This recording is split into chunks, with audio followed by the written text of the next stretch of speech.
Aditya presented by Sumi Parda Films, Rajgir.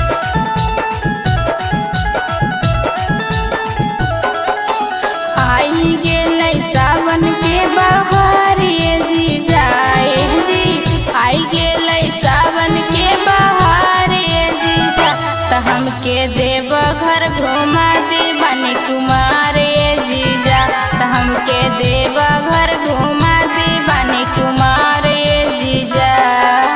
बरसो है सावन में भेल जोगाड़ ये जी जाए जी, बरसो है सावन में भेल जोगाड़ ये जी जा, कि हमके देव घर घुमा दी बनी कुमार ये जी जा, कि हमके देव घर घुमा दी बनी कुमार ये जी जा।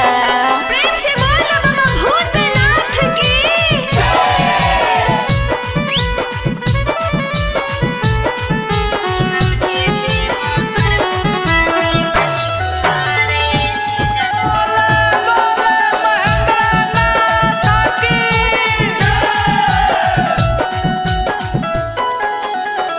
ओही बेरी कही के ले गैला ना देव घर जी, हो जाई शादी जी जा, हो जाई बेघर जी।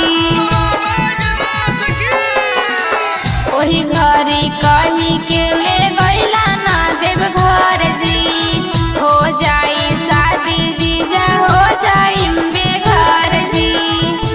हमरा कीन दाना काबर सुट चटकार ये जी जा, हमरा कीन दाना काबर सुट चटकार ये जी जा, त हमके देवा घर घुमा दी बनी कुमार ये जी जा, त हमके देवा घर घुमा दी बनी कुमार ये जी जा।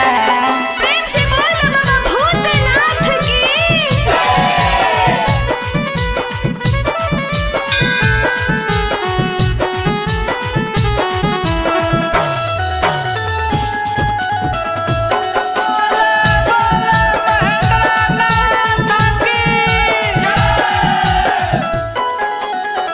ले लिहा कावर ये जीजा चढ़ जाई पावर जी, साली के सौखे जीजा जाय नदिया खाली जी, ले लिहा कावर ये जीजा चढ़ जाई पावर जी, साली के सौखे जीजा जाय नदिया